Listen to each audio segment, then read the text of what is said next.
আমাৰ ওচৰত বহুতো ক্লায়েণ্ট আহে, এটা কুৱেৰি থাকে তেওঁলোকৰ, যে তেওঁলোকে জানিব বিচাৰে যে কুণ্ডলীৰ আধাৰত চাব দিয়ে যে তেওঁলোকে বিজনেছ কৰিব পাৰিব নে নাই। চাওক, বিজনেছ আপুনি কৰিব পাৰিব নে নাই সেইটো জনাৰ কাৰণে বহুতো সূত্ৰ আছে কুণ্ডলীত। গোটেইবোৰ কোৱাৰ কাৰণে এইটো ভিডিঅ' বহুত দীঘল হৈ যাব। আজি মাত্ৰ এটা সূত্ৰৰ বিষয়ে কওঁ। চাওক, কুণ্ডলীত বিজনেছক ৰিপ্ৰেজেণ্ট কৰে হাউচ নাম্বাৰ 2, হাউচ নাম্বাৰ 7 আৰু হাউচ নাম্বাৰ 10। দ্বিতীয় ঘৰ, সপ্তম ঘৰ আৰু দশম ঘৰ, এই তিনিটা ঘৰে বিজনেছক ৰিপ্ৰেজেণ্ট কৰে। এতিয়া মই দুটা কণ্ডিশ্যন কওঁ, যোন দুটা কণ্ডিশ্যন যদি থাকে আপোনাৰ কুণ্ডলীত তেতিয়াহ'লে বিজনেছ কৰাৰ কাৰণে শুভ, আৰু দুটা কণ্ডিশ্যন কম, সেই দুটা কণ্ডিশ্যনত বিজনেছ কৰাৰ কাৰণে শুভ নহয়। প্ৰথম কণ্ডিশ্যন যোনটো শুভ সেইটো হ'ল আপোনাৰ যদি দ্বিতীয় ঘৰত মানে লগ্নৰ পৰা দ্বিতীয় ঘৰত যদি আপোনালোকৰ শনি আছে তেতিয়াহ'লে আপোনালোকে 100% বিজনেছ কৰা উচিত। ঠিক আছে। দ্বিতীয়তে আপোনালোকৰ দ্বিতীয় ঘৰ মানে লগ্নৰ পৰা দ্বিতীয়, লগ্নৰ পৰা সপ্তম আৰু লগ্নৰ পৰা দশম যিকেইটা ঘৰ তাত যদি ৰাহু আছে তেতিয়াহ'লে আপোনালোকে বিজনেছ কৰিলে ছাকচেছফুল হ'ব পাৰিব।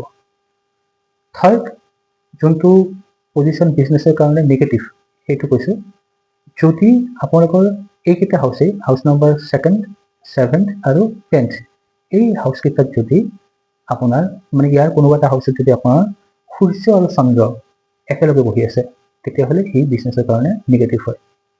ইয়াৰ পিছত আৰু এটা সূত্ৰ কৈছোঁ, আপোনালোকৰ কুণ্ডলীৰ তৃতীয়, লগ্নৰ পৰা তৃতীয়, লগ্নৰ পৰা ষষ্ঠ আৰু লগ্নৰ পৰা একাদশ এই তিনিটা হাউচত যদি মঙল থাকে তেতিয়াহ'লেও ই বিজনেছৰ কাৰণে অশুভ হয়। ইয়াৰ বাহিৰেও যদি আপোনালোকৰ হাউচ নাম্বাৰ 2, হাউচ নাম্বাৰ 7 আৰু হাউচ নাম্বাৰ 10 এই তিনিটা ঘৰ যদি চৰ ৰাশিত আছে, চৰ ৰাশি মানে কি, যদি এই তিনিটা ঘৰ যদি মেষ ৰাশিত আছে, কৰ্কট ৰাশিত আছে, তুলা ৰাশিত আছে বা মকৰ ৰাশিত আছে তেতিয়াহ'লে ই সূচায় যে আপুনি নিজাববীয়াকৈ বিজনেছ কৰিব পাৰিব।